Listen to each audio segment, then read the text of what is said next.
Hello and welcome. Tonight we're going to be discussing whether it is immoral or not to perpetuate the Santa myth. The reason for this discussion has been inspired by recent conversations that have come about on Twitter and also been seen on other parts of social media, where people who were self identified as skeptics claimed that atheists shouldn't be teaching their kids that Santa is real. So, in this stream, we're going to be discussing things like the basics of what morality is, the morality of lying, and whether or not we think it is actually immoral to perpetuate the Santa myth with our children and any harm that it could cause. And we'll also be looking at things like child development. So, all of that is coming up in just a few moments.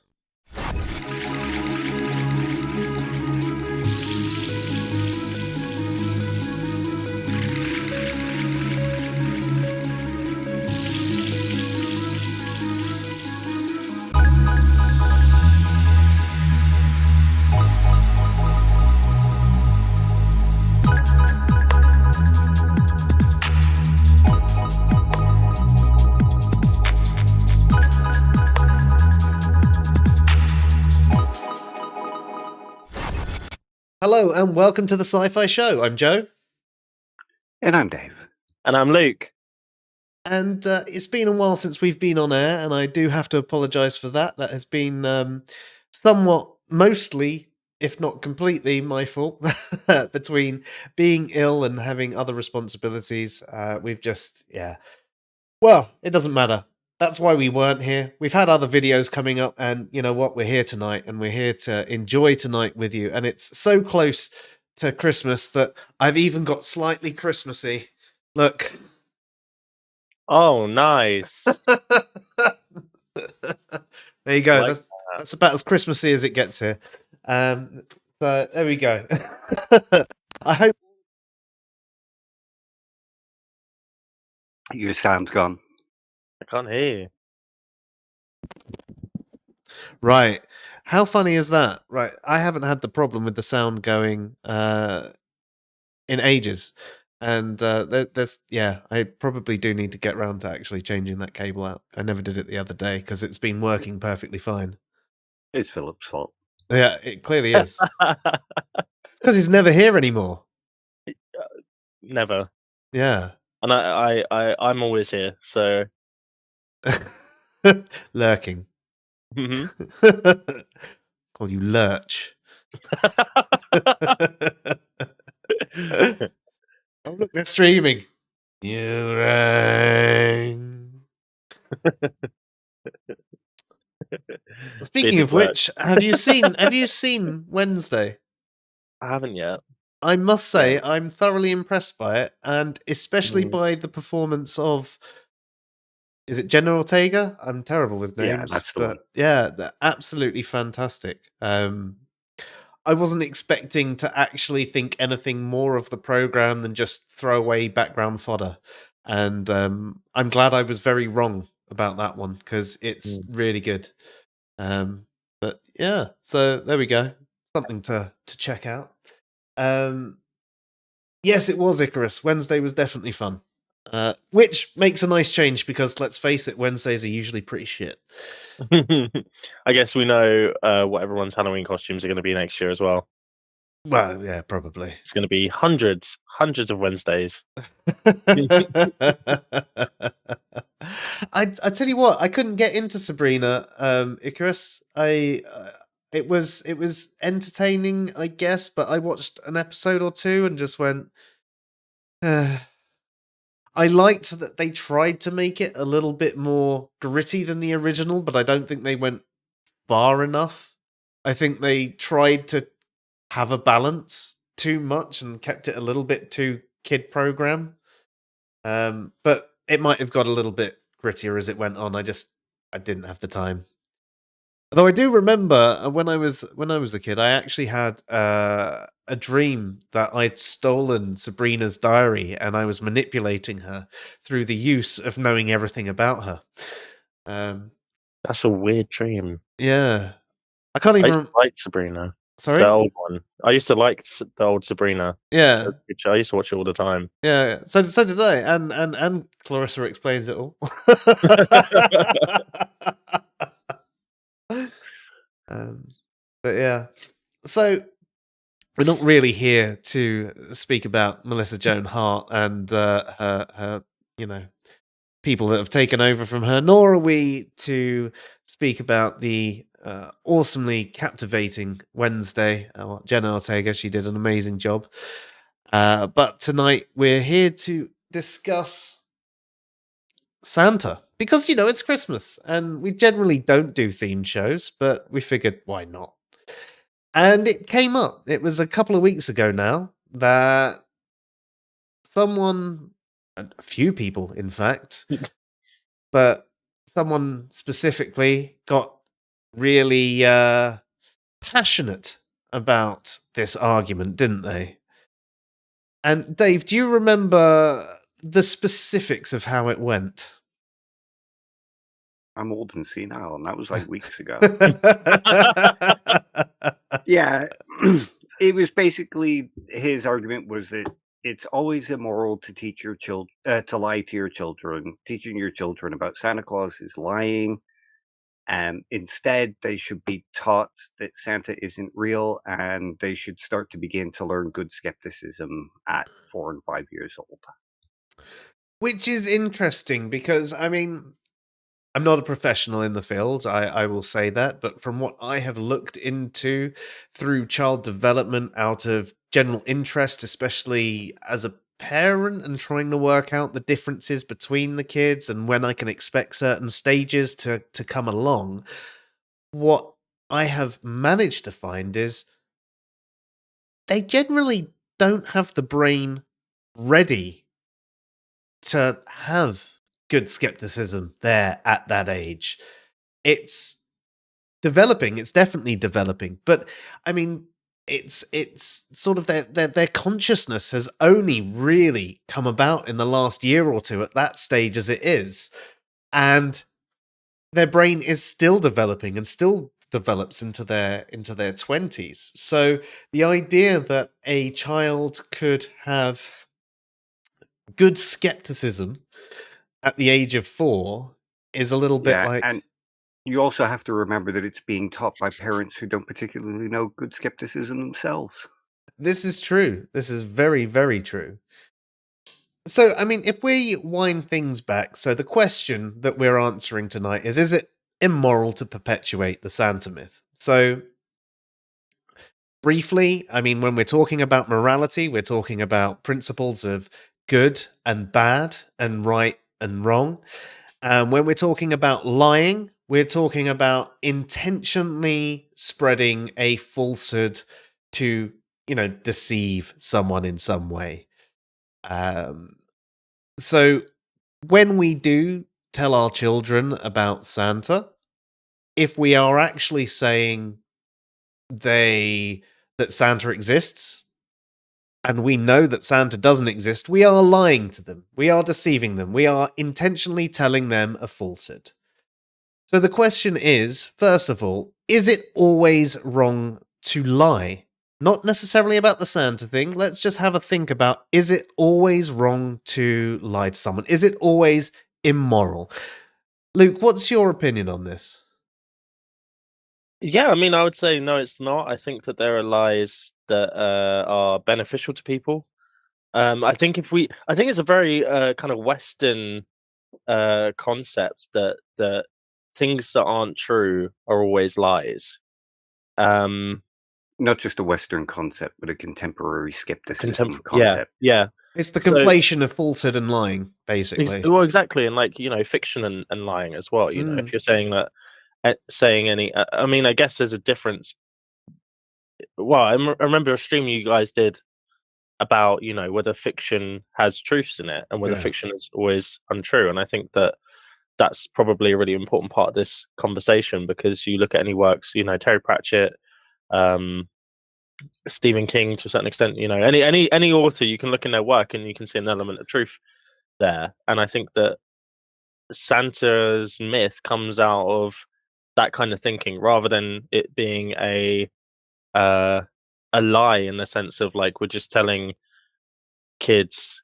I mean, yeah, we weren't going on to Santa just yet, but telling kids this kind of thing for the sake of telling them something wrong. Like there's another aspect to it that's beyond the lie that has meaning that I think is important in my opinion. So I don't think lying. I'm not sure if I'd call it lying personally. I think there's a fine line there that we need to consider, and I think it goes back to that. You know, what's truth and what is the truth in fiction. I suppose, I mean, to build on what you're saying, when a kid brings you their picture and look at this, isn't it? What do you think? And you say, it's great.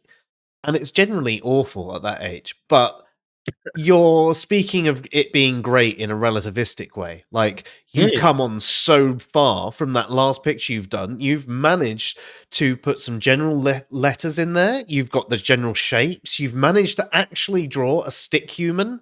And what you're doing is you're appreciating the improvement and where they could go with it in the future and telling them it's great, even though directly speaking it's not. And it is a lie, but it's not Well, necessarily. It is a lie because you're deceiving them. It is a well, I don't lie. know. I don't know because if your kid 2 months ago couldn't use that aspect of that abstract thinking to build those shapes in that order, but now they are. Are you not recognizing the achievement rather than saying it's great You are, objectively but what I'm saying, your statement to them about it being great, you're about not it being being great? you're not being honest about what you're appreciating, Right, okay. right? So I agree with you. Because I guess that would be too abstract for them at that age as well to say, Yes. yes, your understanding of 3D environments and putting this apple behind this apple rather than next to it is great. That's not going to sit well with them, is it? No, They're no, not they going to wouldn't get understand it. what you're talking about. You're But absolutely saying right. drawing is great is a simpler way of kind of sending that message across. Exactly. So it's one of those things. You are like on the surface, you are lying, but I suppose you can justify it to yourself that you're not directly lying as such because you're appreciating the improvement that you can see and the Mm. potential that you can see. But you also have an appreciation for the fact that they're not going to understand the nuance. So I, you tell them it's great.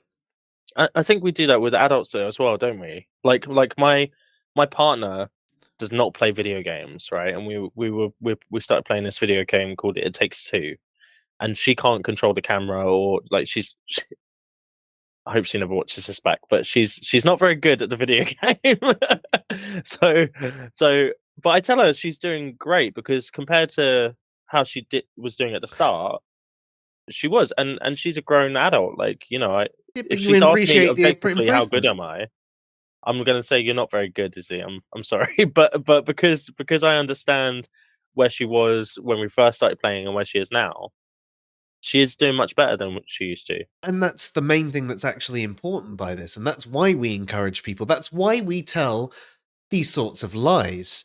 You know, it's you're not being honest about what you're telling them they're good at. But and so from a certain perspective you are lying, right? And it's not for a bad reason though. It's for a positive reason. And were you to actually sit down and have an analytical conversation with Izzy, you could have that conversation and she'd understand that you're Mm. saying you've improved massively and I can't wait to see where you go. But that's not needed. And for in the moment, oh, you did great there. That's all that's needed because she feels good, she feels validated, and she'll have another game and she'll get better and better and better. And that's Yeah, the same with the kid, except the kid won't even understand that analytical conversation that Izzy would understand. yeah. So there's our first example of a lie being for something positive, and it can be something positive with adults. It's for encouragement. It's when you're not necessarily directly appreciating the thing that they're doing, it's the progress they've made and the potential. So, Yeah, I think something else can be thrown in here as well, mhm. and it's something you mentioned, or going off something you mentioned. a lie is something told with the intent to deceive. So we can take something from the doctrine of double effect here, where you look at the intentions, and in morality, you kind of look at the intentions. So if you're telling somebody to encourage them to get better, you're not telling them that with the intent to deceive them. You're telling them that with the intent to encourage them. So the intent is very different, and it might not being fully it might not be being fully honest with the person, but you're not intending to deceive them or lie to them. It's a different type of intention. Yeah, I'd go with that, definitely. So I think that's one fair example, though, of a form of falsehood, dishonesty, lying, however you want to wrap it up, that we could at least agree is for some form of positive end. Mm. Can you think of any others, Dave, off of the top of your head?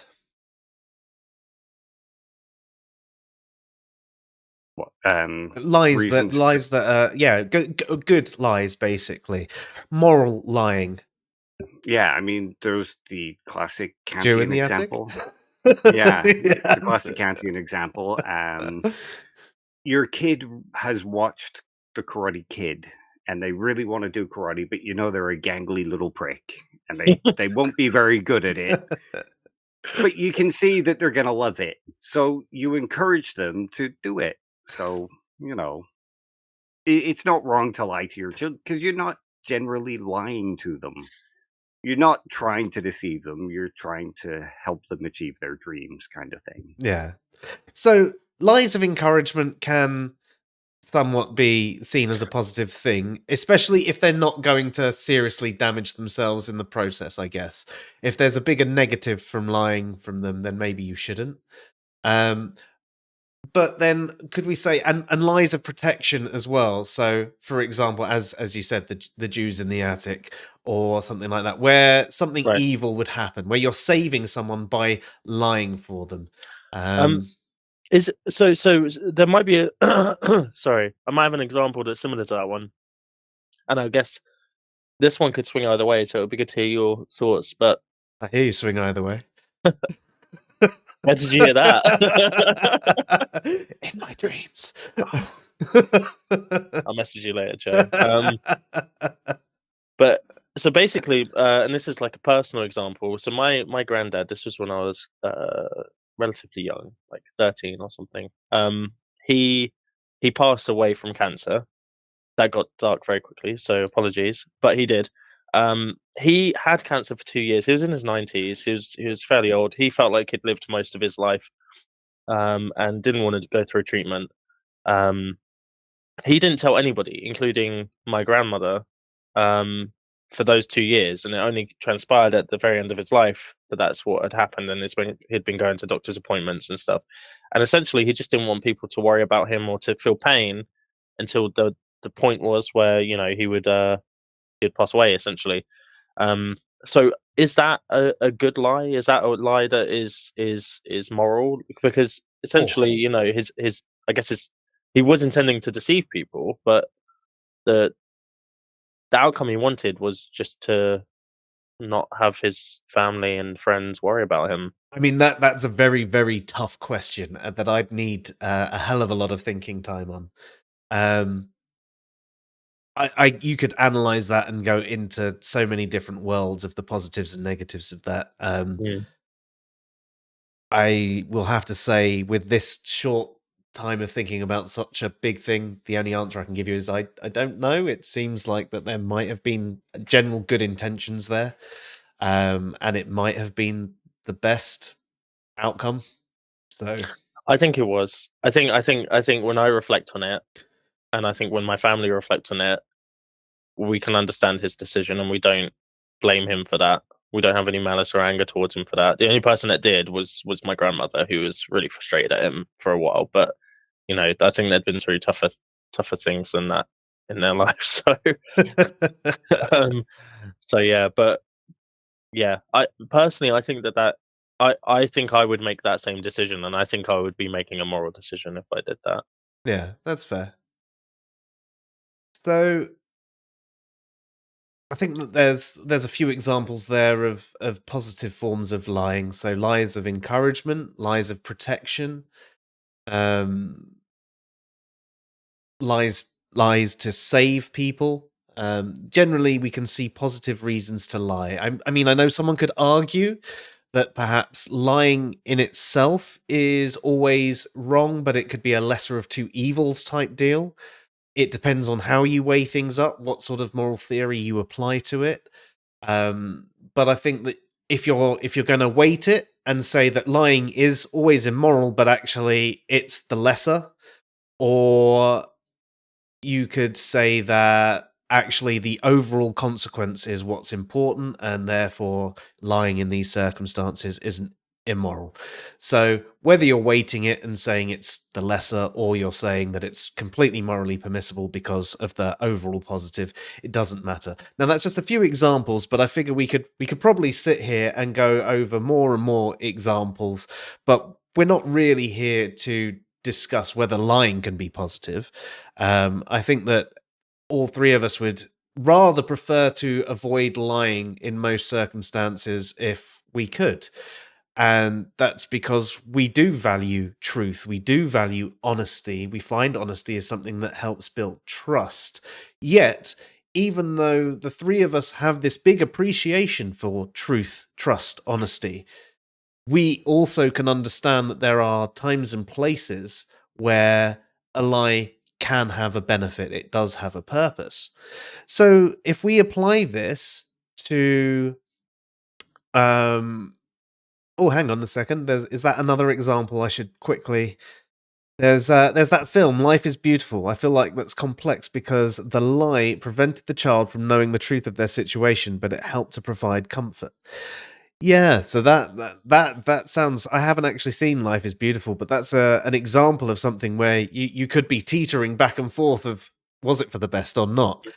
And again, that's one of those things. You can go back and forth on these sorts of conversations of, well, was it for the best? Sometimes it's obvious that it is or isn't for the best.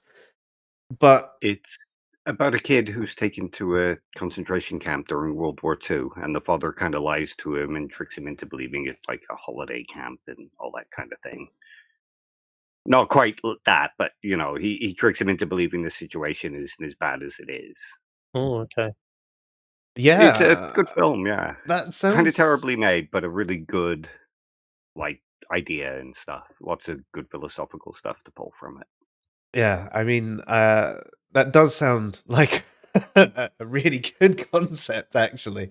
I can imagine it'd be hard to do that quite well as well, to be honest, because I don't know how ignorant a child would have to be to not go, well, why are all these people in pain and starving and all of that? It was a very little kid. Yeah, okay. Fair. I'd have to see it to really judge, but yeah. So there we go. I mean, I'll be back in 2 seconds. I need to change the batteries. oh, okay. Can't have that. Yeah. Go on. Dave's Not not the vape lady, here. my butler. Go on. Get out of here.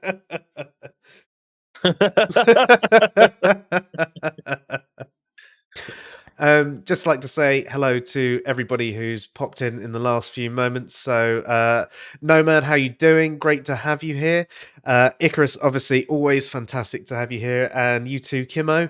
And Digital Harambe, how you doing, Dr. Josh? And Rev, great to have you.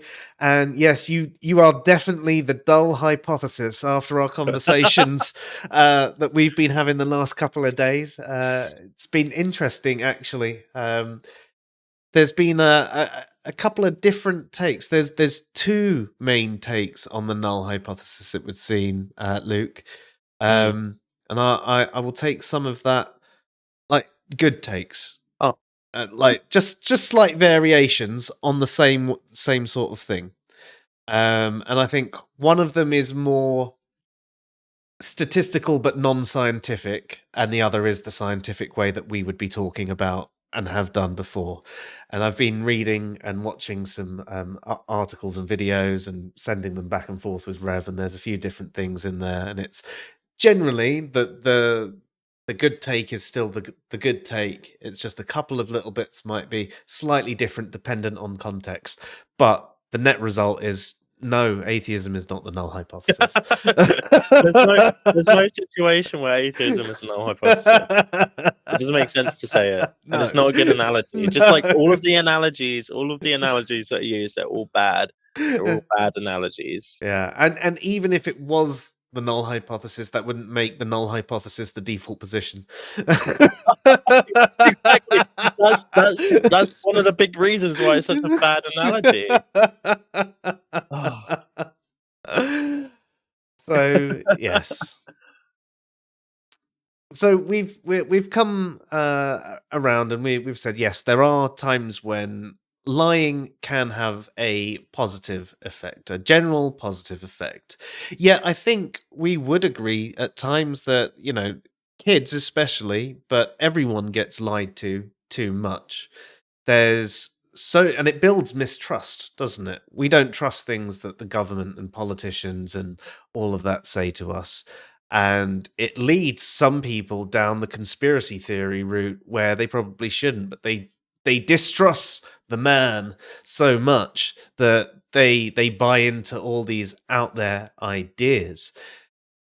So the question is, does something like the Santa myth perpetuate this? Does it make kids more gullible? Does it make them have this trust? Or does it make them start to distrust the man because you were the man that lied to them? I'd say it probably has an opposite effect. Because if they grow up and you handle it well, then they're going to learn, sometimes people are lied to, et cetera, et cetera. Is that a big if, though, if you handle it well? Well, not really. But you think of kids who have left sort of fundamentalist backgrounds and childhoods. They grow up becoming these sort of fundamentalist skeptics. Like super strict skeptics and saying, don't teach your kids Santa Claus, et cetera, et cetera. They kind of go the opposite way. So if you bring them up being like super skeptical of everything, by the time they get their freedom, they're going to want to rebel against all that, and they're going to go in the opposite way. And they're probably believe more everything. likely. Yeah, they're probably more likely to fall into the trappings of cults and stuff like that. Yeah, that makes sense. I mean, that is the big thing, isn't it? I mean, kids do have this big rebellious phase, and it can be really hard to balance where their boundaries should be, because you want them to rebel against the right things and go the right way, and you need to put the right blocks up there at the right level. And you're right, Dave. If you're too strict on the woo, when they get the opportunity to, they'll buy into the woo. Yes. So, yeah, I guess I feel like we've kind of taken one step. We're one step ahead, and I think a good starting point would be what is the purpose of the Santa myth in the first place? Because if we can isolate that, To then sell more Coca-Cola. that is it. It's been co-opted by Coca-Cola. He's a capitalist. That's why we should stop kids from believing in Santa, because we don't want them to buy into the capitalist conspiracy. Yeah, Yeah, they Santa should wears get proper cocaine. Well, Santa wears red, so it's clearly a communist plot. Yeah. Yeah. And actually, it's an anagram of Satan. So, and is red, just like the devil is portrayed in many fictional things. So he's a communist capitalist devil snowman. Walking in the air. Yeah. So, silly stuff aside, what is the purpose? You're right, Luke. What is the purpose? And I think it's obviously based on real events that happened in was it the Netherlands? The story of Sinterklaas? I can't remember off the top of my head. I knew this because we looked it up for a stream whether it was last year or 2 years ago, and There was something like that, though, wasn't it? yeah, and it was, the whole presents thing was he would be going around and doing basically charity work and giving out stuff, and that's why the cookies and things were left, because it was, appreciation for him going around and giving presents, and he was made a saint, and that's why it's Saint Nick. Um, and then that sort of got mythicized into a fun story for kids. And I suppose the thing there is it's in some respects, originally it's honoring someone for good charity work. That's like at its origins. I know that's not necessarily how it's seen today, but in its origins, it's showing off someone's saintliness, their generosity. It's showing them that there is some good out there, that there are people that will give to others. And even if you don't have anything that, if you're a good person and you do good things, and that's the next point, it encourages good behavior. Hmm. And it does encourage good behavior. I do think that there are better ways to encourage good behavior than consequentialism. But we're going back to kids. They don't understand more advanced ways of understanding things. They understand at that age, I did this, something bad happened. I did this, something good happened. Sometimes they even have trouble joining the dots on that.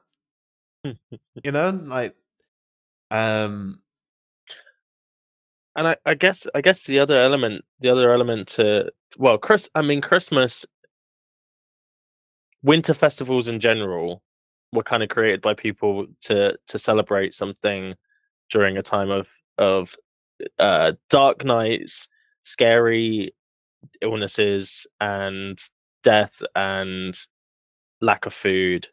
So they were designed to be essentially like kind of like a big gathering to make sure that you got one last celebration in before all your family died in the winter cold. Essentially, that was the point of them.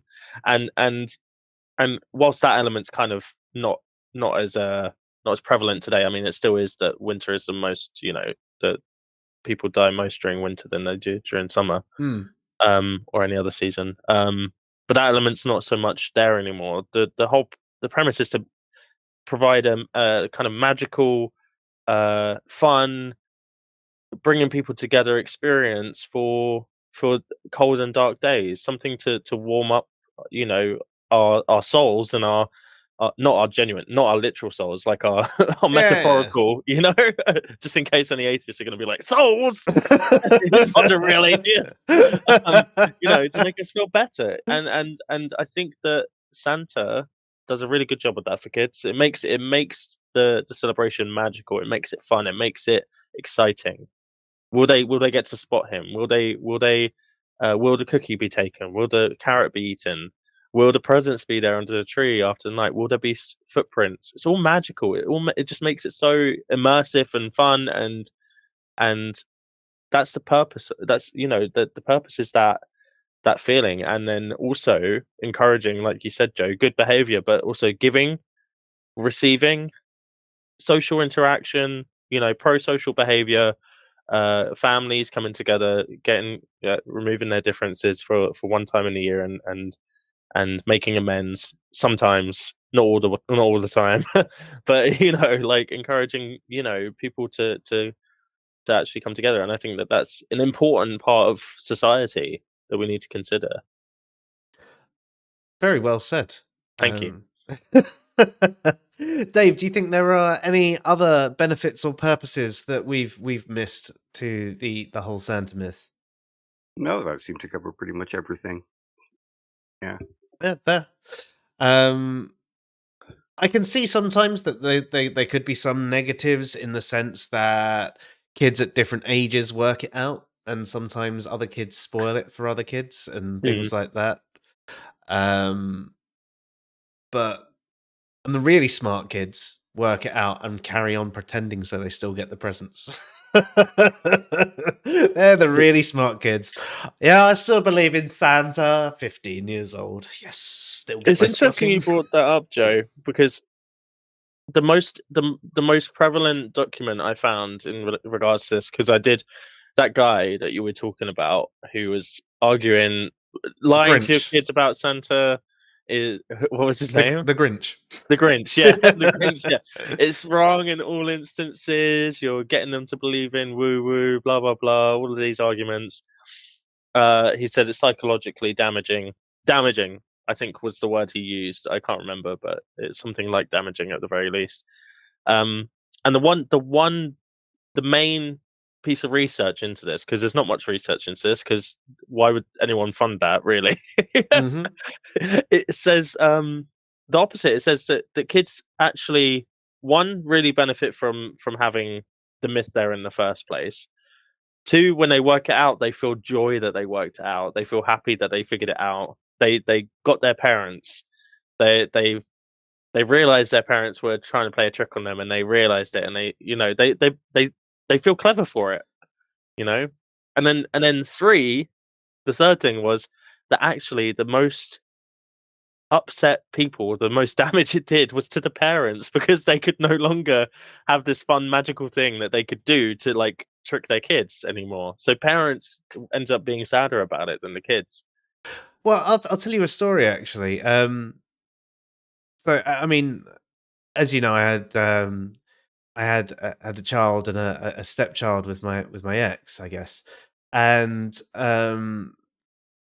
it's quite funny actually. I tried to be very even-handed with them about things that they believed, and not impose too much of my own beliefs on them. I would try and ask them questions and let them believe things if that's where they went. Um, and one of them from Joshua from a very young age, he just straight up didn't believe in God. It was like from a surprisingly young age, I think. It was like, well, you just can't explain the dinosaurs. That was the first thing. That it was dinosaurs that did it for him. That was the first thing. No, this has to be a load of crap. But then he started thinking about it more and more, and he had more and more reasons. And Logan actually believed a lot longer, because there was a lot of stuff going on at his school and all of that.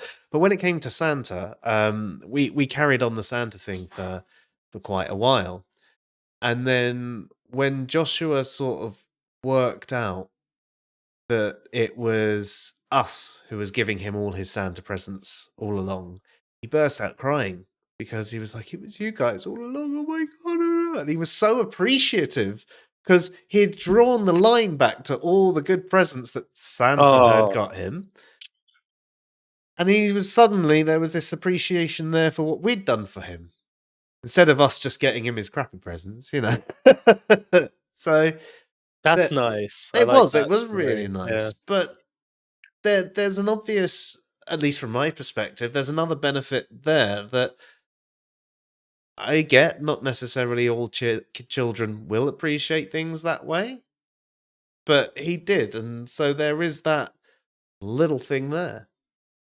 Um, so there's definite positives around the Santa myth. There's definite. It's there to bring people joy at the end of the day, Hmm. and it doesn't really seem to do much harm. I suppose an argument could be made that it makes you prone to believing things, but I would argue that we're prone to believing things as a default. And Yeah, yeah, if believing in Santa makes you prone to believing in all sorts of woo, how do you explain me? Yeah, I mean, you're someone that's never believed in gods and any of that crap, really. Did you believe in the Tooth Fairy as well, Dave? Yeah, till I was about 9. So, Tooth Fairy, Santa, any of the others? Leprechauns, Easter Bunny? Yes and no. Didn't really believe in the Easter Bunny and stuff, but that's all. vampires and stuff I kind of got really interested in and researched and looked to Yeah, see if they were real, but found out that they weren't and never really believed in them, but had the desire to want to find out about them. So you could say then actually this experience probably helped hone your skepticism rather than diminished it. Yeah, I would say so. I think I'd agree with that as well. I think I'd say I had a similar experience. I think I always find it interesting when people bring up the Easter Bunny, because I never ever had an experience where the Easter Bunny was taught to me in the same way that Santa was taught to me. Like the Easter Bunny is like clearly just a character that like it's not like, oh, the Easter Bunny brought you some chocolate eggs, Maltesers chocolate eggs. I think that depends on where you are in the world, but I do. And more of an American thing then. It is more of an American thing, but I think it's also in our children now that's a general expectation there. It's more of a mythicized thing, and there's like Easter egg hunts and things like that where the Easter Bunny has laid out the eggs and done all that sort of thing. Yeah, Easter So, was never a massive deal. We just got chocolate eggs and made bonnets. Yeah, yeah. painted some eggs, that Yeah. kind of thing. Yeah, I made a little. Well, my mum made it. I was like 4. We had like an egg decorating competition, and she You blow used out the egg and all of that.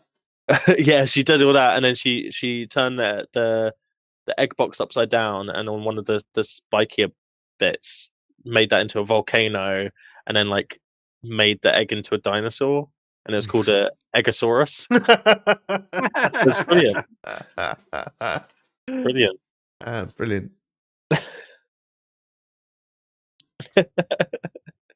So, yeah, I mean, I think it's fair to say that generally that these myths that we might get taught as children could actually help us hone our more skeptical sides. As we grow older, our parents will tell us, if we haven't worked it out by a certain age, no, it's not real.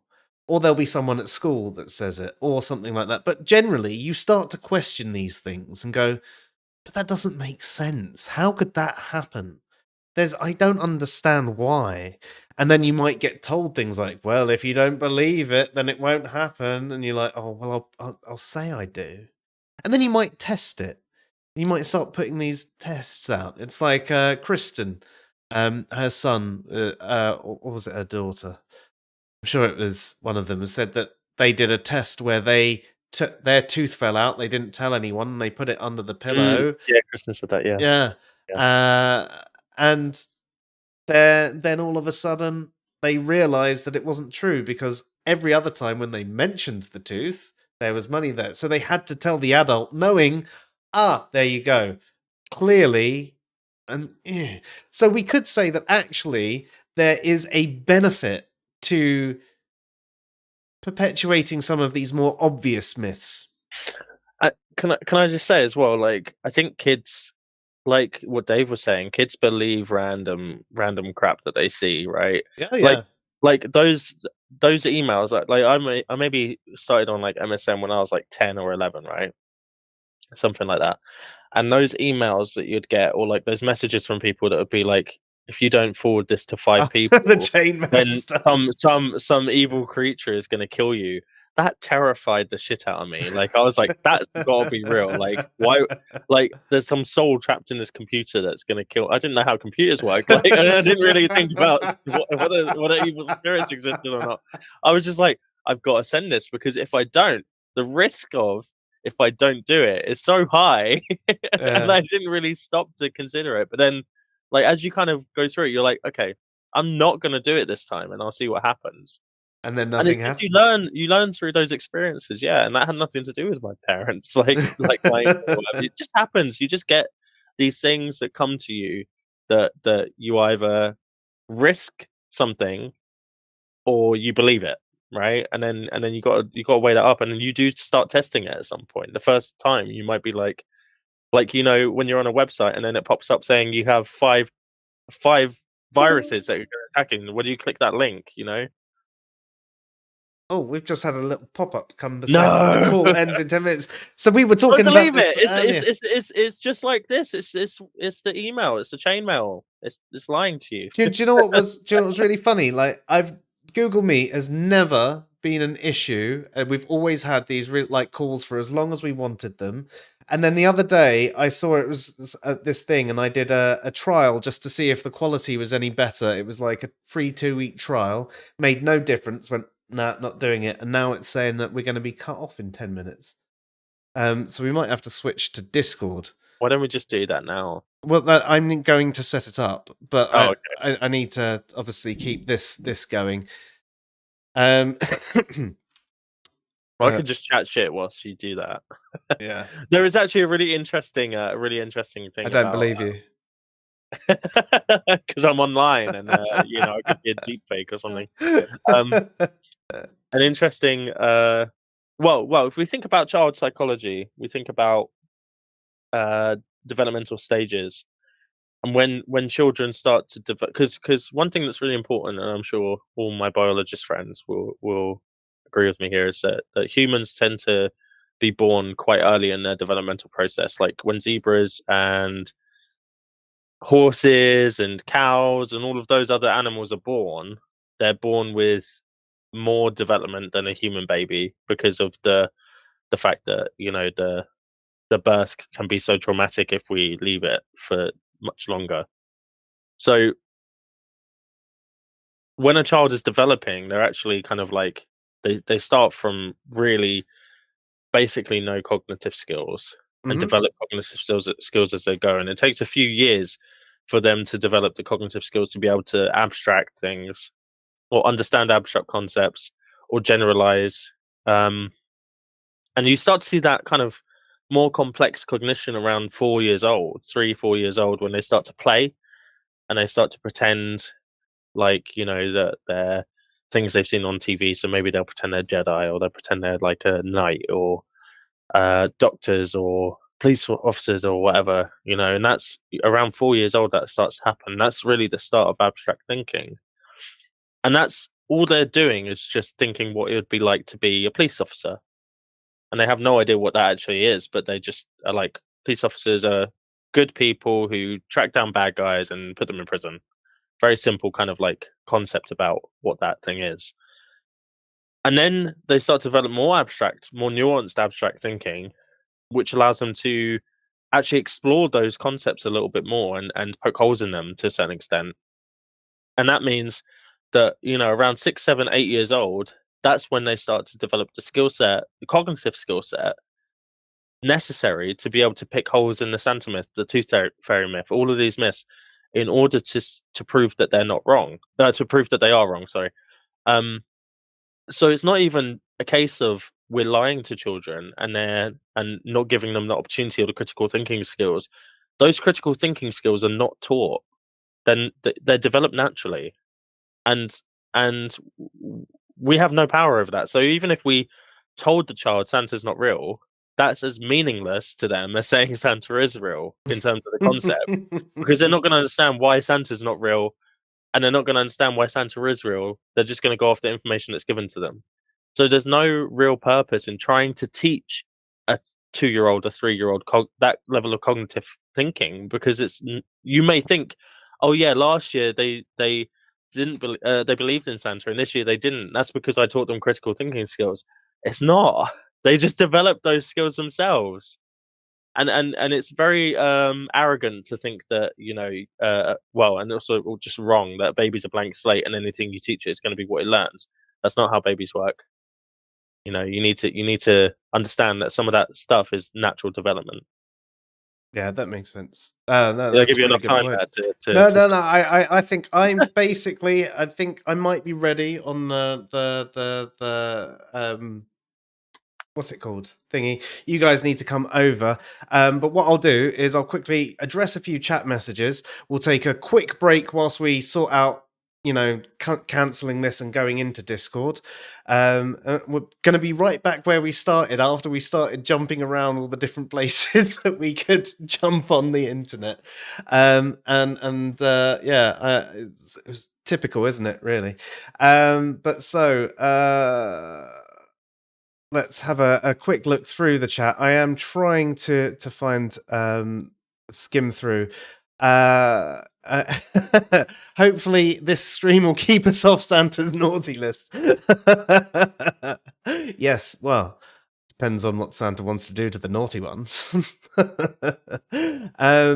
So, uh, Danish, I'm sorry to hear that you got COVID, man. I must say that actually I've had it twice, but I didn't get any negative effects. I've had it at least twice because I was asymptomatic both times. I just happened to take a test for reasons, and it would be you that's asymptomatic. yeah, but I had recently I had one of the worst colds ever, and I'm still suffering the symptoms from it now. But I was actually wiped out and in bed. And I've never been like wiped out just by a cold before. But yeah, a couple of days in bed, unable to move. Yeah, and I did a test, did COVID test and everything because of the autoimmune. I got the free tests and everything like that. But no, I'm quite lucky, I guess, that it doesn't have that effect on me. But yeah. Anyway, I hope you get over it. And next time it happens, maybe I'll make out that I need it because I'm allowed like that free medication for COVID treatment. So I'll send it over to you, dude. Adam, so Nomad says that there's something to the theory of fairy, as Tolkien puts it, the realm of imagination, the mental place that children get to visit.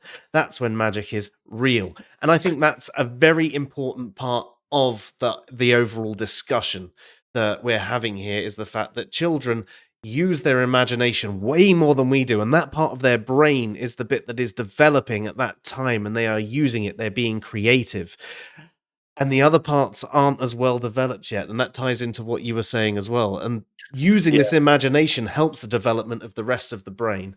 So that's actually I'd like to touch on that more when we come back. If yes, yeah, write it down because all three of us will have forgotten if you don't. Randolph says, when I was a child, I learned a little bit about animal biology because of the Easter Bunny. I learned that they don't really lay eggs.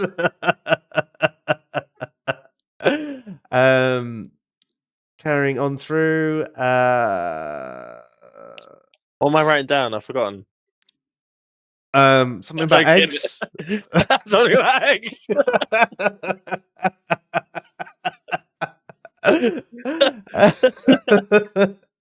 What about the myths associated with real historical people? In the US, we tell young kids about how Honest Abe Lincoln never told a lie and how he was a vampire hunter.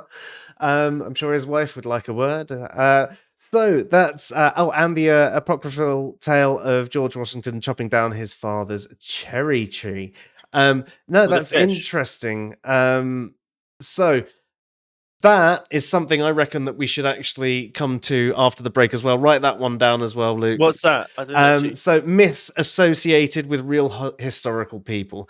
I mean, you could argue that Santa is a myth that is associated with a real historical person, but it's been far more mythicized and bred into all different cultures than some of these other ones.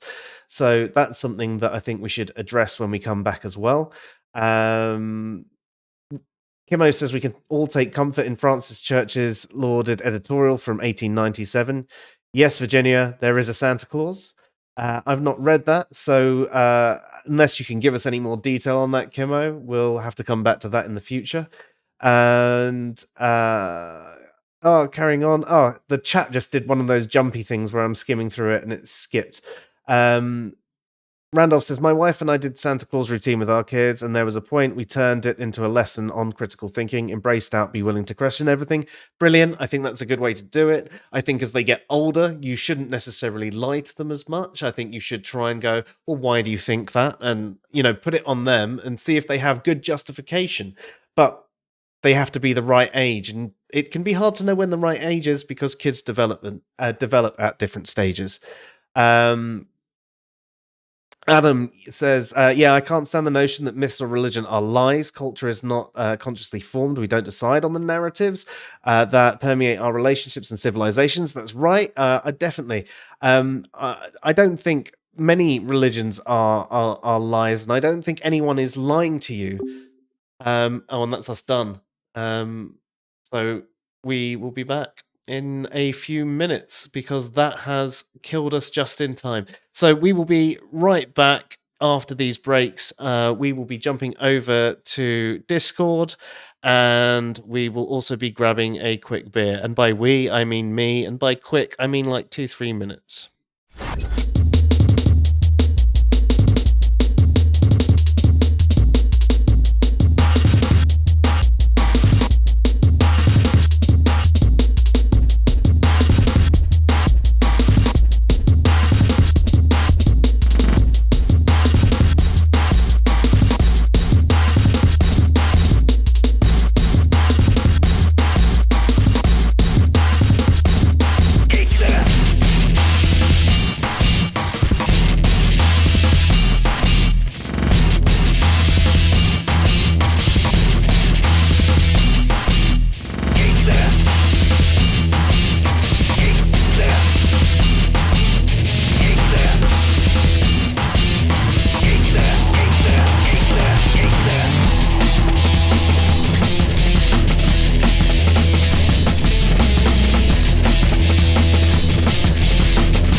Can you hear me now? Apparently, they can't hear us. Hello? Right, there we go. Can We're you back. hear me? Yes, I Yeah, can I can hear hear you, you, Dave. and I can hear me. And my microphone was randomly off. So, ladies and gentlemen, I apologise because we haven't used Discord in such a long time that it's messed with all the formatting and everything like that. It's we don't do the Discord anymore. Oh, look at that, messing up everything. But it looks like that we're going to have to be moving back to Discord or something if things are going to go this way. Oh look, there's two of us there overlaid over each other. My God. Right. What about Teams? I was actually, funnily enough, I was actually thinking about this the other day because Teams is supposedly relatively decent for this sort of thing now. It wasn't, but it is. Teams is really good. Yeah, I mean, I Teams use a it lot. at work. But yeah. So yes, obviously I don't have much in the way of a design set up, so I will be trying to sort this out as we go through things and get things up to scratch with everything else that we've been doing. Let's get rid of that. So where were we in the everything of everything, though? Wait, I have 2 things written down. Let's see what they say. Let's Eggs. address those. Eggs, yes. We need to eat eggs. Imagination. Eggs and myths. imagination. Imagination missed. Whose imagination missed? Myths. Myths. You know what? I'm just gonna say it in my common parlance. Myths. In it, bruv. Yeah, bro, myths. That's how I say it. I try using my THs. I cannot do it. I just have to use the F. Myths. I've learned to speak. Or not, as it appears to be. Do you want to start with imagination? Imagination. So there's this interesting concept in psychology called imagination intelligence. Ooh. They measured it. They basically set up this test to try and measure this, like IQ, right, for imagination. They found that in terms of it, when they tested kids and adults, kids were like geniuses when it came to imagination intelligence. Adults were like idiots. Like not very good at it, yeah, at all. So I think we forget as we grow up, which is fair enough, that just how vivid our imaginations were when we were kids. Like when children are playing, not simply playing, they're in it. They're if they're playing like cops and robbers, they are a cop or a robber.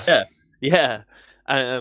They are, when they're playing with dolls, those dolls aren't just like, it's like a movie in their mind. It's not like it's real, basically. Dolls. It's real, yeah. It's real because they're able to tap into their imagination. They're able to see it visibly in their mental mind, in their their mind. Like they can't physically see it, but they might as well be, because their imagination is so powerful. They can generate images very strongly in that sense. And when we introduce these things and the whole purpose of imagination is to, like if we're speaking evolutionarily, is to encourage practicing social like rules and stuff like that, learning about them through play. Mm-hmm. 2, understanding how other people think. 3, exploring our environment in a creative way so that we can learn about it, learn about its properties and what's good and what's not good. So it's necessary in order to kind of like indirectly make us do those things. The best way that that could happen was through us developing a good imagination. And so when we're trying to get kids to think like mini adults critically, don't think about all of that stuff that doesn't actually exist. Don't think about all of that. Fiction is fiction, facts are facts. This is how the world is. No, we're actually taking something away from them, in my opinion. Mm. Yeah, that's a good way to put it.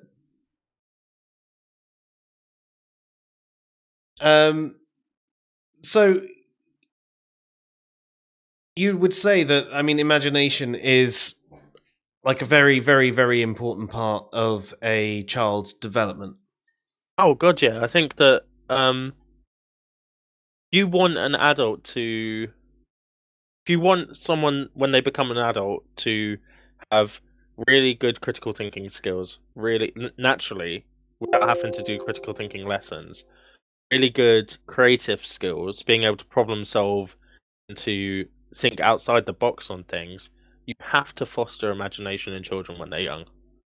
If you limit it, if you stop them from engaging in that behavior, if you say, oh, you shouldn't play as cops and robbers because you're not a cop, which is the smallest version of that, or if you limit it in any other way, then what you're doing is you're actually stopping them from developing skills to think outside the box on things.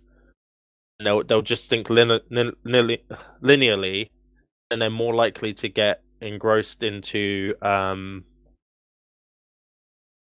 believing what they're told rather than believing things that. So they'll start believing without question. Yeah, exactly. Yeah, and you don't want people to be in that situation because that can lead people down many negative routes. Exactly. I mean, it's what you guys were saying earlier. It's just looking at it through a different lens slightly. At, at giving a child something to figure out would potentially you took it from like a rebellious act, but I think it's not even necessarily that. It's potentially just the fact that they've now been taught that any creativity that they have in their mind is bad, and then they limit It's themselves bad for for it. them, yeah. Yeah.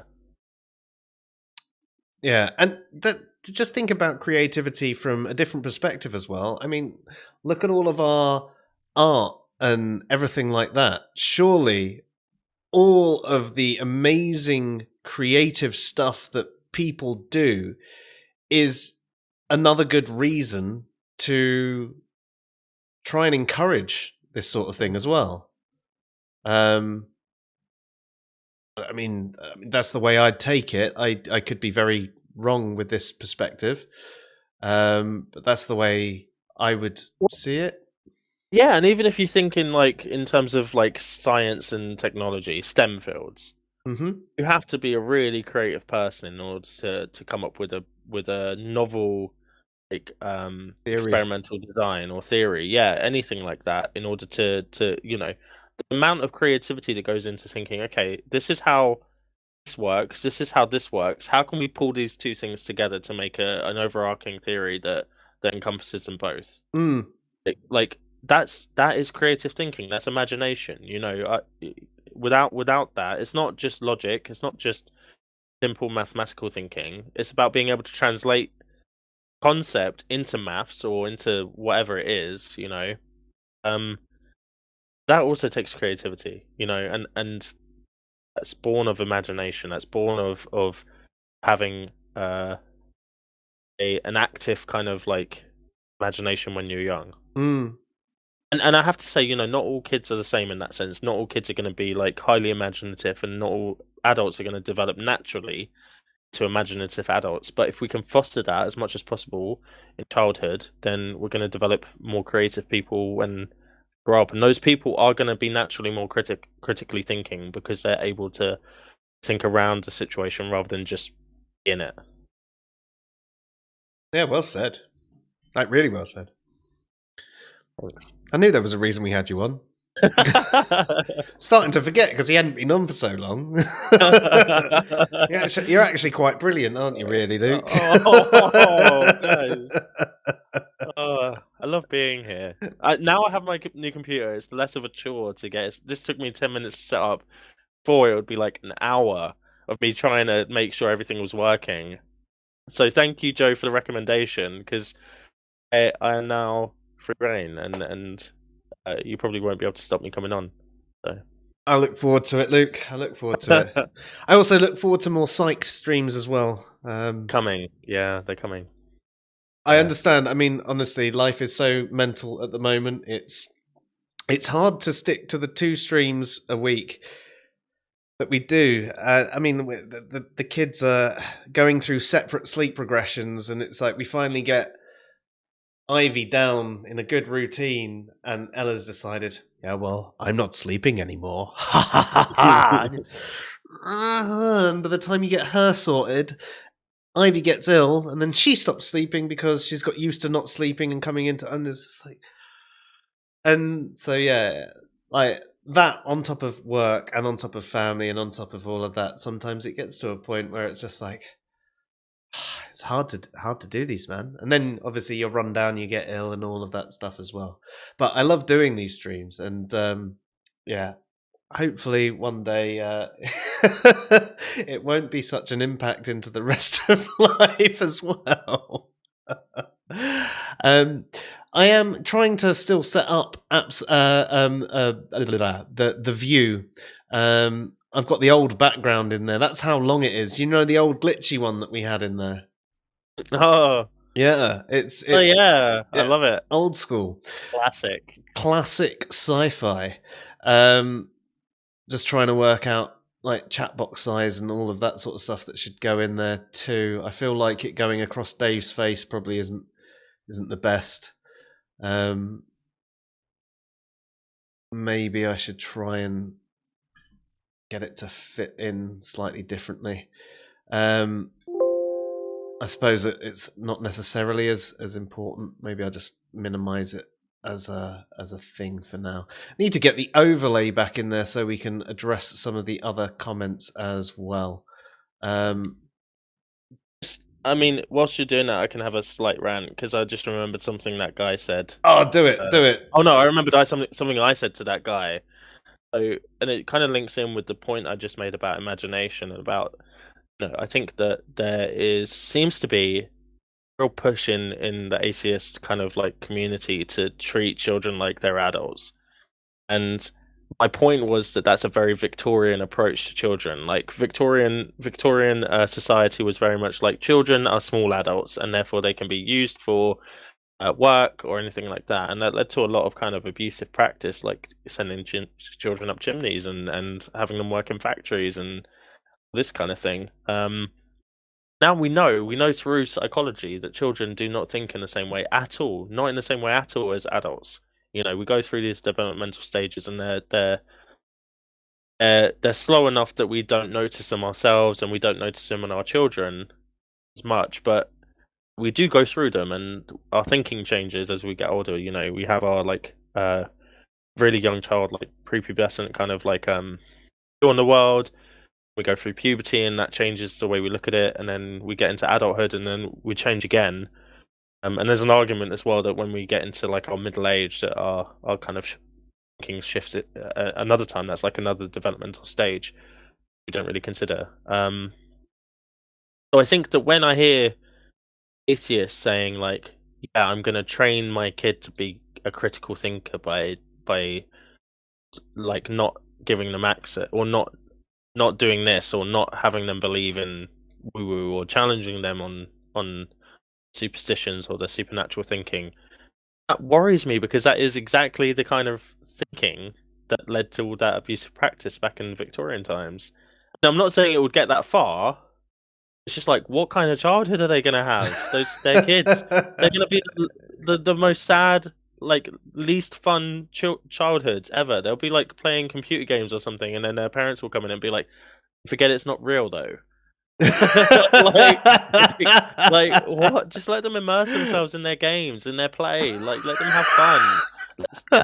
Give them the opportunity to not have to think about adulthood for a while before.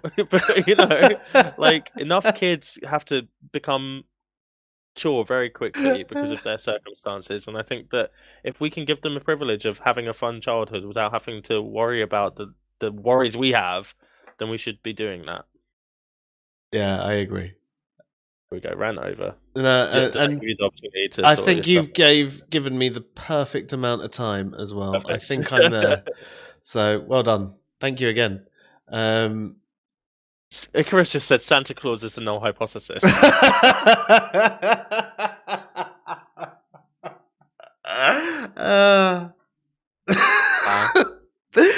I haven't even got an answer to that one right now. Well done. And hello to Normalizing Atheism, who said Merry Atheistmas. And I know you came in just before the break, but I didn't get a chance to address what you're saying. The other thing that we were going to address was the notion that myths or religion are lies necessarily, and I think this is something that we come across. I mean, there is the whole thought of, however you define atheism, there is the meme of we're all atheist until someone tells us lies. Whether we all don't believe in a god until someone lies to us. But I think that is a bad take, because perhaps they're spreading a falsehood. I mean, I would definitely say they are spreading a falsehood, but I don't think they're lying, because they're not doing it knowing it's false with the intent to deceive. They're not spreading a falsehood with the intent to deceive you. They think it is true. They think it is the way to go. And I think that it's a generally bad take to say that all myths and religion are necessarily lies. And whilst I would say that perhaps the Santa myth is a lie that parents tell their children, I don't necessarily think it's a bad lie. But when people are spreading their religion or potentially other myths, I don't think that that's necessarily a lie either, even if I do think they're completely wrong in what they're saying. And there needs to be more nuance in this discussion. I find online that the skeptic community try and make things too oversimplified, too black and white. And actually, Dave, that sort of comes back to what you were saying in our stream about the gamification of atheism, doesn't it? It does, yeah. When you want to gamify something, you want to make the rules as simple as possible, and you want to make the teams very easily spottable. So if you can have it broken down into those very simplistic things, you have a better chance of controlling the way people think. Yeah. Yeah, exactly. Yeah. What are you trying to catch up on? Oh, he's gone. Oh. He's gone for a wank. I thought that's what he was doing the whole way. That's why he was so zoomed in on his face. No, he was trolling on Grindr. Thought that's where I saw him. Yeah. So on the lying point, Randolph says that I agree that it's a bad take to call it a lie because a lie comes with intention to deceive, but many religious people genuinely believe that they know the truth. And I think that is, again, that is something that is missed from the conversation. You know, they believe it is true, so they're not lying. They may well be spreading a falsehood. They may well be completely unjustified, but that's not what's being said. People are claiming that they're lying, and I don't think that they are lying. So yeah, I agree with you there, Randolph. Could you also argue that it's not necessarily immoral to teach someone your religious beliefs? I don't think it is. No. So even if you believe it's a falsehood, it's not necessarily immoral for someone to teach that. No, It depends on what you're teaching them. Yeah, I was going to say there's a bit more context. There's a bit more context required there to it. That's what I mean. I think that you know the reason that atheists think about Santa in the way that they do, say atheists, I mean a certain group of atheists, because obviously we're atheists and we don't think this way. But you think lying is immoral. They think that telling kids about Santa is immoral because they think that it's immoral to teach kids religious beliefs. They do, and actually you see this in a lot of streams and stuff that come out about this time of year. What do they talk about? How there's no real difference between Santa and God, when actually I would argue that there is quite a big difference. That's why I did the sci-fi short on Santa versus God. And I would say that there is a considerable difference between the characters. Yes, I believe they're both myths. Yes, there are certain similarities, but they're not the same thing. They're not in the same boat. I mean, parents teach the Santa myth knowing that it's a myth. You know, parents who teach their kids the God myth, they at very least believe it to be true, if not think they know. They have the perception of knowledge it to be true. I don't think anyone actually has knowledge of it being true, but they at very least have that strong psychological certainty that what they're telling their kids is true. And to be honest, if you do believe some of the things that certain religions say are true, I'd almost say that you would have a moral duty to spread the word. Now, I don't think they're necessarily justified, but if there was like this fiery place, like the hell concept or anything like that, I think that actually a religious person has a duty to try and protect others from that. You know, if that is the way things are going to go. Now, obviously, this isn't my actual belief. I think it's all false, and I think I'm very justified in thinking that, and I don't think that people are necessarily justified in believing in hell and things like that. But if they do believe hell is a real place, then actually, I would say they are acting immorally by not trying to save people from hell. Yeah, I agree with that. And I find it interesting as well. Like, and we talk about this a lot. So I don't want to labor the point too much, but very interesting when atheists have a very kind of strict. It's immoral to teach children religious beliefs, and they're not even claiming certainty that that religion isn't true. Yes, that is a big one. You know, if you only lack belief in that religion, if you only just, I'm just not convinced it's true. Why are you arguing against it so hard? Oh, because it does bad things, right? But if that religion is true, then those bad things aren't bad. You just think they're bad, and you're wrong. And if you're only like lacking belief in it, you shouldn't be taking this strong position. I don't lack belief in it. I outright believe it's false. I believe it's false because of A, B, C, D, E, F, G. And that's why I will argue against this through the nose. I can justify my position. But you're claiming that you only lack belief in this. I find it even weirder, though, when some say that they only lack belief in Santa and Bigfoot and things like that. Yeah, that's a weird one. That I find hilarious. I find that really funny. That's because the it's height of because it's a performative commitment. skepticism. Because but that's where you can draw out the issues with certain linguistic tricks, right? Mm-hmm. And that's one of them. Like, if this is the way that you think about this thing, you think about this thing. That's absurd. So this other thing is absurd as well. Mm. Oh, I definitely agree. And actually, Dave, I don't know if you saw how some of the conversations were going in that poll that I put in that Facebook group. I saw a couple of them, yeah. But I was having conversations with people in there, and they couldn't stick to a single point.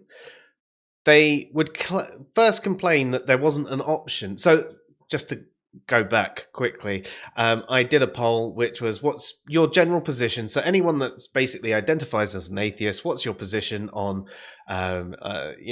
gods existing and religion and stuff like that?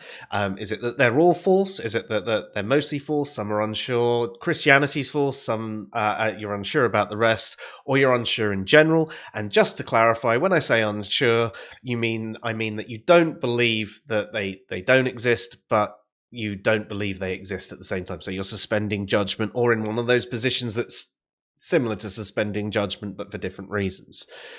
And there were people that just going, there's just no don't believe position. It's like, well, you can't just not believe. Like, you either will be in one of these two states here for whatever reason. You might not believe they exist, but either you will believe that they don't exist, or you won't believe that they don't exist, and you'll be sort of in that suspense of judgment. And there are all sorts of weird claims coming about, like about the law of excluded middle, about how no, it is possible just to not believe, and all that sort of thing. But what it actually came down to, a lot of time, there were people that when you took them through and you asked sort of as simple question after simple question as you could, you'd get these people who would claim that they were in a position where they only they were just rejecting the claims on either side. But then when you broke it down, actually they believed they were all false. That's their actual position, was that they believed that it was all false. And more people were actually in this state where they believed or thought that gods don't exist than would actually outwardly admit it, until you broke down a few of these barriers and got them to examine their language and actually think about how they thought.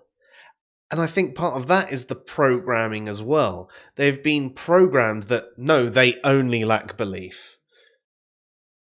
Yeah. And actually, from the poll results, the people who didn't complain, you could see that as well. I mean, how many of them? I was surprised at how many people clicked that all were false. And we thought on Twitter maybe it was selection bias, but I went into the total lacktheist layer, and I figured I was going to be, flamed out, and I was by a couple of people who were complete idiots. But I thought that I was going to be completely flamed out, and everybody was going to be hitting this unsure or just Christianity false thing. But again, we had the majority all are false. And there's this thing where when they can be anonymous and when it can be worded in certain ways where you're not framing it in terms of belief and they're not having to justify their position and stand up and say why they think all gods are false.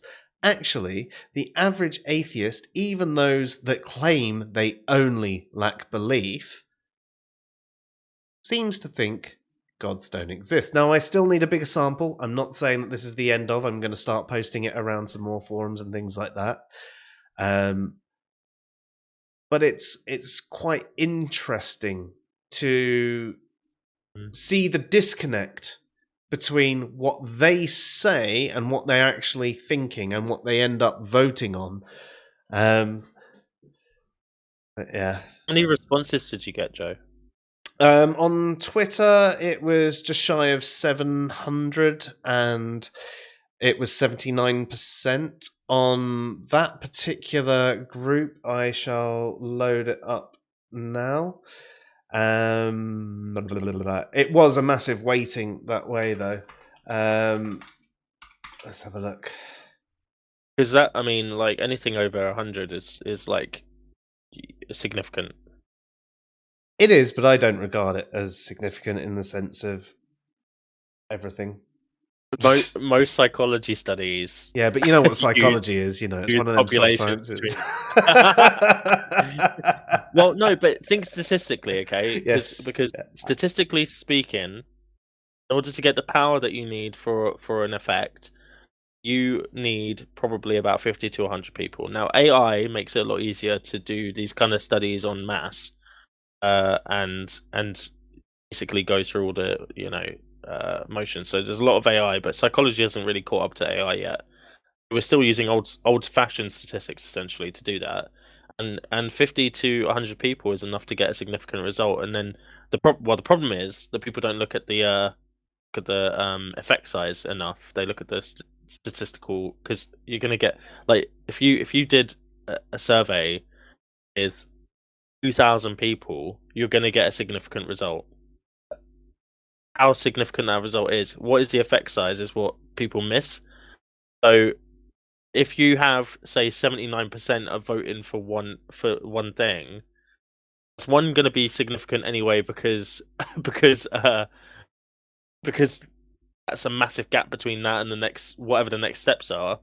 Secondly, it's going to be significant because you have enough of a population. Well, yeah, you can reject the null hypothesis, and you can accept. But there's only one null hypothesis, which is that atheists tend to believe God does not exist. There you go. Extra evidence that atheism isn't a null hypothesis.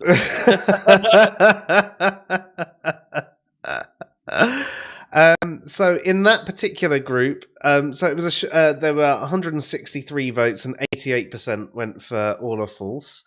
On Twitter, I'm scrolling down to where that is. I'm sorry, I've apparently posted a lot recently, which is quite funny because for the longest time I haven't been posting on Twitter.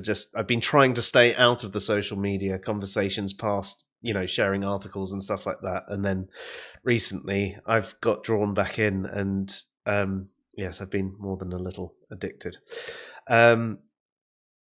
So there were 631 votes, and 78.9% of those were all are false, and only 9.2 were in that unsure about all, also known as only let believe.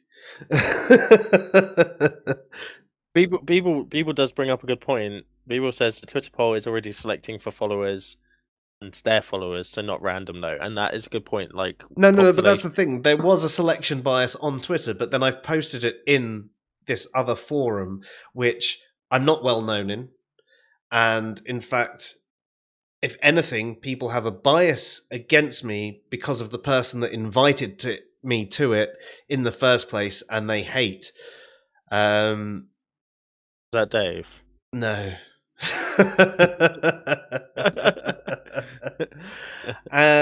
Dave's gonna want me to leave soon.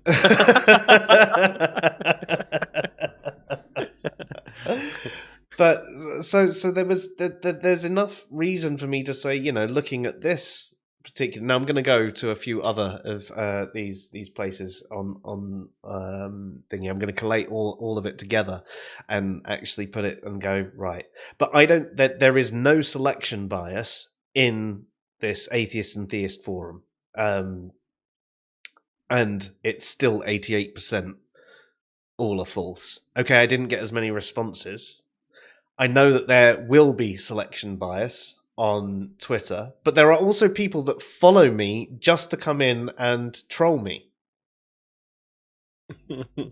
and share stuff to their followers to, do the whole, look at this, So the fact is, like, even though there is that selection bias there, I still expected the results to be not as heavy in that general direction on Twitter. So I'm surprised by the results, and I'm going to continue doing this. I'm going to get as many results as I can and see what we get. And obviously, as you say, I'll have to put in allowances for selection bias and the like. But and you know what, allowances for people just not wanting to answer the question in certain ways. I mean, honestly, I'm starting to write a little script on some of the responses that I've got from the people who are slightly off the wall with it. Do you know how psychology gets around that though? Psychology, because we have that issue in psychology. We ask a question and then people read the question, think what we're trying to get at, and then answer a specific way. How do we get around that? Text It's the same boxes? question differently. You ask the same Yes. question, you just word it differently. Oh, no, and then no, you do that 4 or 5 times, and then you get an average for what the answers are. Yeah. And you do get different answers for each thing, but then you are able to average that out, and then that means that you can take That's the more true. valid results. But that's why I tried to use the language that I did as well. I tried to get rid of words like belief that I know that a lot of atheists don't like. So I said, do you think that they're false rather than do you believe they're false? Even though those two statements are exactly the same. Yeah. And Randolph just said Twitter is a very biased bird, and I would say yes, it is. It's biased towards the lack of belief definition and all of the militant nature around that. So it's not biased towards us by any means. Not at all. But yes, no, you're right. I mean, it is biased, and actually, I mean, the way it operates, it's quite funny because it's completely public. It's also not, because the way the algorithm puts things in front of you. So it is biased in the sense that you don't get exactly everything. You might follow everyone, but actually you'll only be shown a selection of their tweets because you'll be shown the ones that you're more inclined to respond to. So even though I've put that post up there, and even though that there is this general bias to a particular definition, the people that are going to respond to that particular poll could be more inclined to be of my persuasion and agree with me. The only way I know that that's not necessarily what happened there is the fact that I've posted it somewhere where the bias is definitely against me because it's gone into a forum where that's not what people think. But yeah, no, I agree with you that I mean, there's a bias there no matter what. Good engagement though. It was actually. It was really good engagement on Twitter, more than I'd had on anything in a while. It's been a while since I've done a viral post. I think it was one of the trolley problem memes that we were messing around with. I think My last viral post was everyone telling me that religious belief is a mental illness.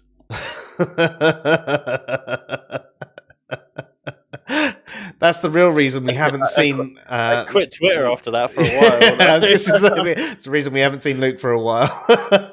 Couldn't take it anymore. I don't blame you. You should study psychology, Luke. Then you would know that religion is a mental illness. That's where I've been going wrong. Yeah, stop living it every day and just start studying it, Luke. Hang your degrees, they're clearly worth nothing.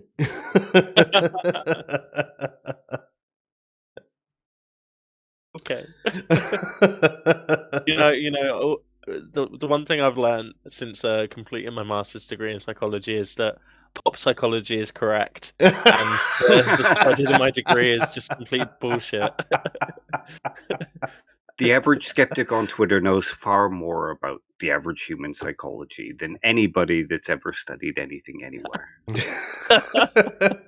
And philosophy, for that matter. They watched Matt Dillahunty a couple of times, and philosophical he is the prose. next Socrates. Sorry? He is the next Socrates. More like mediocrities. That's good. Yeah. I don't know. I think that if we're to tie things back to Santa again, I don't think that there is much justification for outright banning Santa. I almost think a theist might have more justification for banning Santa, purely because it would open up the path to skepticism. And they don't want people to be skeptical and learn that there are false things that people say. It's technically idolatry as Christmas well. is pagan, so yes. You can't have Christians teaching paganism. Dave. You trying to get Tim O'Neill on here just to flame us? I love that that meme though, that like people are like, oh, what's the Roman one? Begins with an S. Saturnalia. Yeah. So people are like, oh yeah, happy Saturnalia. I'm like, Saturnalia is a religious yeah, a religious festival as well. Like it's the same thing. It's just a different culture. Not to mention the fact that they're not linked, but it's just I just find it funny that atheists are like taking pagan stuff and being like, yeah, this is what I'm going to choose to celebrate instead, even though that's religious as well. Icarus, you say put the tweet into the description. Which tweet? I'm sorry. If you're talking about the poll has run its course, but I can give that to you. If it was something else, most of the bad conversations happened on Facebook, and I have posted a few of them on my timeline as images with the names crossed out, but I'm going to be giving them a proper dressing down and addressing the concepts. Like there was someone that told me so yeah, I respond to a poll. So this is a poll. I give 4 options and I say pick the one that's closest to you, and one of the responses I got was false dichotomy. It's not even a dichotomy, let alone a false one. And I'm not saying that there are only these 4 options. I'm just saying that pick the one that's closest to your position. Just for the. Please tell me that's all it said. What? I love those responses that are just like you put something and then someone just says false dichotomy, or like they just say like what was Joey? There was one that was really funny, like last year or something, where someone said something. It was just 2 words. I can't remember what it was. I mean, that's really, really good description there, I must say. Someone said something that was 2 words. Oh wait! Was it? Oh, it was a fallacy. It was a fallacy bingo fallacy. Yeah. Name some fallacies because I remember it when you start naming them. Oh. Strawman. No. Poisoning the well. Guilt by association. Genetic fallacy. Middle ground. What did you say, Dave? middle ground. It was genetic fallacy. It was genetic fallacy. Genetic fallacy. Remember? I mean, I've had it said to me so many times when it just hasn't been a genetic That was the fallacy. only response they gave you. It was on Facebook as well. You posted something and they just went genetic fallacy. Oh, do you remember who it was? Because I've got a feeling that it might have been someone that was called Gillian. I could be wrong, but that's vaguely ringing a bell. But no, so this person, their entire thing was nothing beats some good old fashioned false dichotomy. And it was like, okay, you realise that it's not a false dichotomy, and I went through different ways of explaining, what a false dichotomy was, and I even gave an example of like, if I was to name 4 cities and say pick which one is closest to you, that's again not a false quadrotomy, even because it's not saying that they're the only choices available. It's just saying out of these choices, which one's closest to you. There's a difference between saying these are the only 2 choices or these are the only 4 choices. And it's like, but he kept on saying that, things like, hang on, where is it? It doesn't matter whether you provided 4, 2, 8, or 100. One who's familiar with the concept of false dichotomy would know this. It's like, if you were to take a charitable reading of it, which I didn't because he was being a cock, you could say that, okay, I can understand that there is not necessarily a false dichotomy or false dilemma, because if there's 3 choices, it would be a trichotomy or trilemma or whatever. The concept applies to a larger number. It's not a dichotomy anymore. You've got to think of a new number for it. But yes, okay, in a certain circumstance, I will give you the benefit of, yes, this could be the case that I'm trying to shoehorn people into a certain area where you have to be this thing. But even then, that's not what I was doing. And that's the problem. Firstly, it's like saying, doesn't matter whether you halve, quarter, or eighth a circle. It's all a semicircle.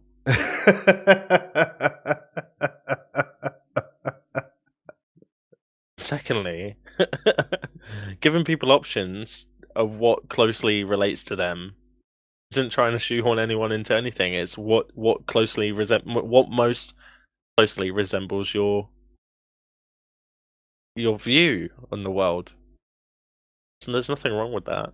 No, I'm with you. Some psychologists intentionally remove a middle option in their studies because it prevents people from just choosing the middle, because most people would just choose a middle option. Is that shoehorning people into a specific category?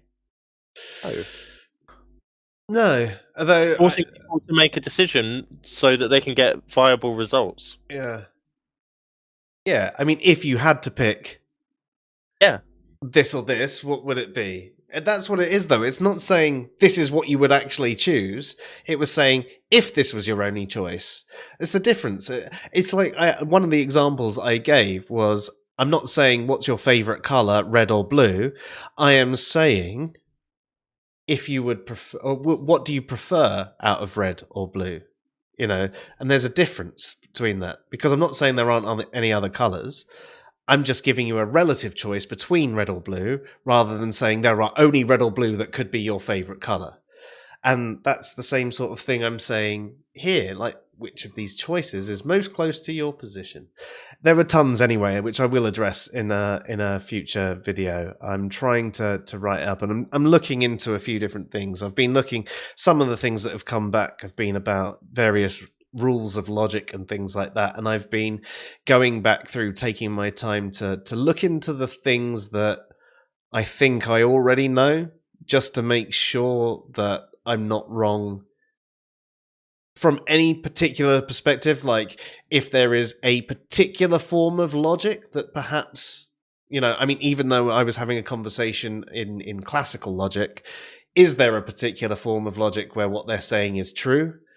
and that sort of thing. So I'm taking my time overdoing it because it is a rebuttal to people, and I want to make sure that there is that I come correct. And if there is a under this circumstances that they're correct, then that's where I'll go with it. But yeah, Do you know what? I think fallacies are such a dead end in a conversation. You're literally every time someone like unless it's really reasonable to do it, like to point out a logical fallacy, you can usually glean what someone's trying to say, and you can bring it up like, oh, this doesn't make sense because of this. As soon as you start introducing fallacies, people are just you're essentially just trying to own that person. You're trying to like be morally or intellectually superior in that situation. And I think it frustrates me a lot. I'm with you. I mean, the whole naming fallacies thing, especially when people are too ready to do it, it shows me that they're not really interested in engaging in conversation. They're looking for wins. They're looking for the points. So for them, naming the fallacies is winning these certain points. And it may be true that these fallacies are named, but actually, if you want to have a good conversation, even if you're accurate with every fallacy that you listing the fallacy isn't the good way to have the conversation. Actually, sort of discussing things with them and getting them to realize that the error in reasoning is there is a much better way to move the conversation forward.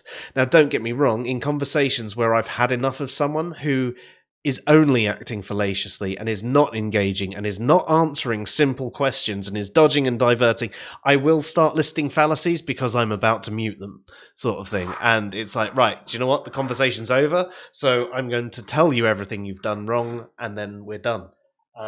That's different, though, isn't it? I think that's a different situation to just getting into a conversation with someone and then just being like, "What? That's a yeah. Oh, you called me a dick. That's an ad hominem." Well, no, that was just an insult, actually. But Yeah. go fuck yourself. That was another one. No, it wasn't. That was just an instruction.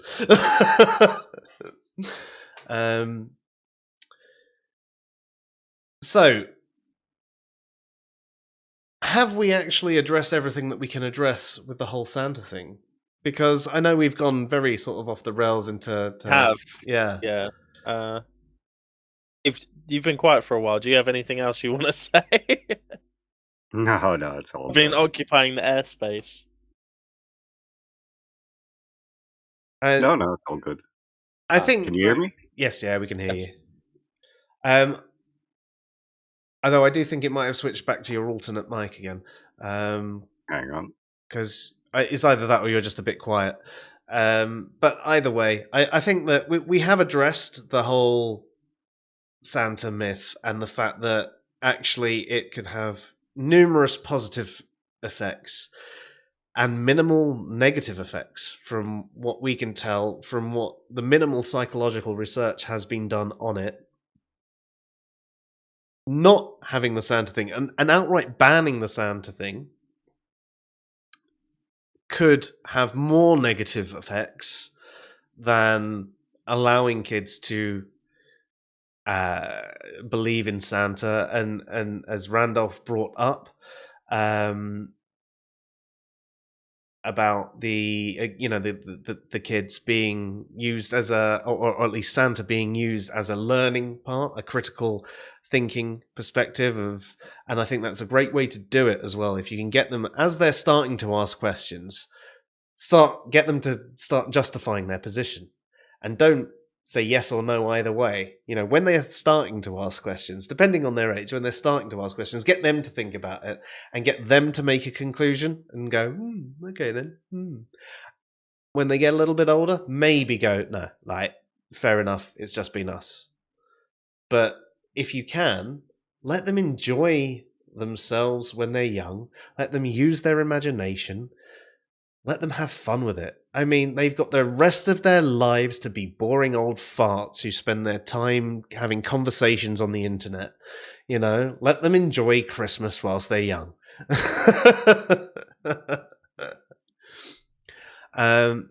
Apparently, we've been addressing everything apart from these puns. I'll be running out of time. I haven't seen the puns, actually. I am actually running out of time. I do need to get some time for my potatoes. Well, That's a terrible thing to call people. yeah, especially considering where you work, Luke. Hey! You can't do that to me. Yeah, I'm gonna have to go as well because I'm shattered. I was trying to make a joke about that. I do actually need to get some of the herb time. I need to get some. We're running out. Actually, I will say, when you're boiling your potatoes, right, about 4 or 5 whole cloves of garlic and a few sprigs of fresh rosemary. Whilst you're boiling them. Obviously boil them for about 30 to 40 minutes, right? More than it tells you to on anything you read. Do them more than it says, right? Until they start flaking. And whilst it's going on, for at least 10 minutes, whatever sort of fat, so I assume some form of vegetable oil for you, because you won't have duck fat or anything like that being so some form of vegetable. I'd go for sunflower oil or maybe even rapeseed oil for your potatoes. Have that cooking, the actual plan with just that, and then once they've had their 40 minutes, obviously empty the water out, put that on there, bit of salt, maybe a little bit of paprika as well, and shove them in and toss them every 20 minutes for about an hour, and you will love those potatoes. That is my Christmas present to you. Thank you.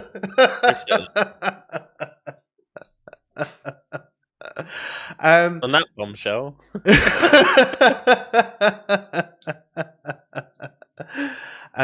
Yeah, no, I agree with you, Randolph. Let the kids enjoy their childhoods, and it's unhelpful to tell kids every cartoon is fake. Yeah, exactly. There are so many fictions that we all enjoy, and as we grow up, we realize they're not real. We don't necessarily need to be told everything we enjoy is not real. In fact, part of learning that these things are not real are a good part of our personal development. So, yes. I think that what are you laughing at now, Luke? Kimmo, fucking. Oh right, yeah, back to the chat. Yeah, as a kid, it's probably crushing to learn Santa isn't real. As an adult, it's just as devastating to find out that my porn movies aren't true.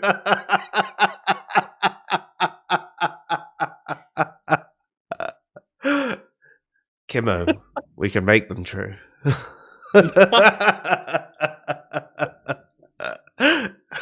Oh my god. And on that note, have a good Christmas, everyone.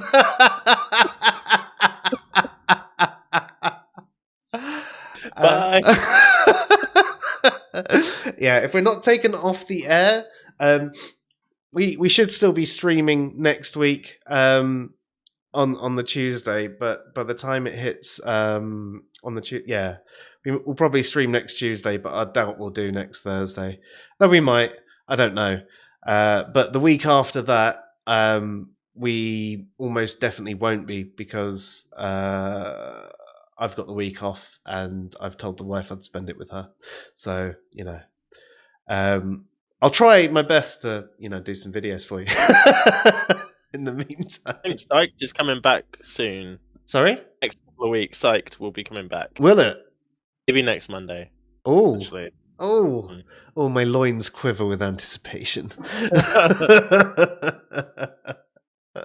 I look forward to it. So thank you everybody who's joined us tonight. I've really, really, really enjoyed doing this stream, and it's been a lot more easygoing than some of the other streams that we do, where we actually have to think a hell of a lot.